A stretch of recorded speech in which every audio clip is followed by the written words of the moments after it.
కోస్తున్నాను నేను. పనసకాయ బాగా ముగ్గిపోయింది. పనసకాయ కోసేటప్పుడు మంచి నూనె చేతికి రాసుకోవాలి.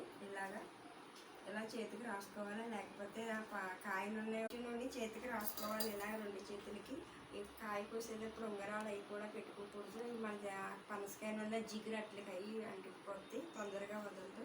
నేనైతే మంచి నూనె చేతులకి రాసాను. ఇప్పుడు చాకుతో కోస్తున్నాను. ఈ చాకుకు కూడా నూనె రాస్తున్నాను.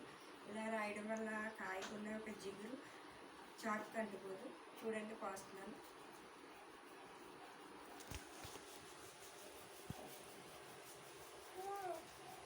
చాలా బాగా ముగ్గుతుంది.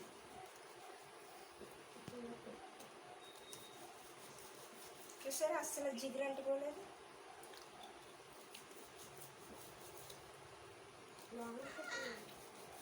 చూసారా,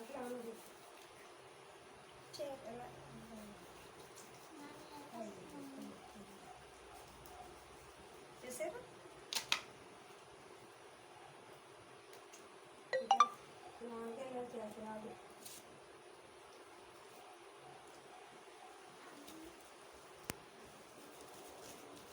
ఇంకా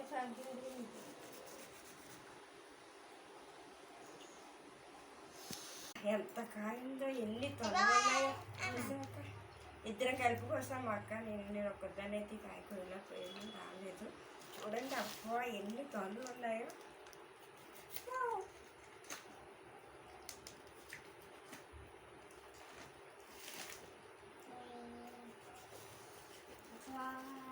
కాయ కోసేది ఎన్ని తొందరలు ఉన్నాయో.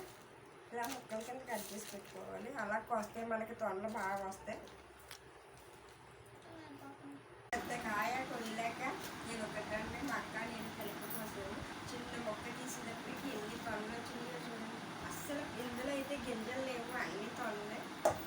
చాలా బాగా వచ్చింది. ఎలా ఉందమ్మా పడుతూ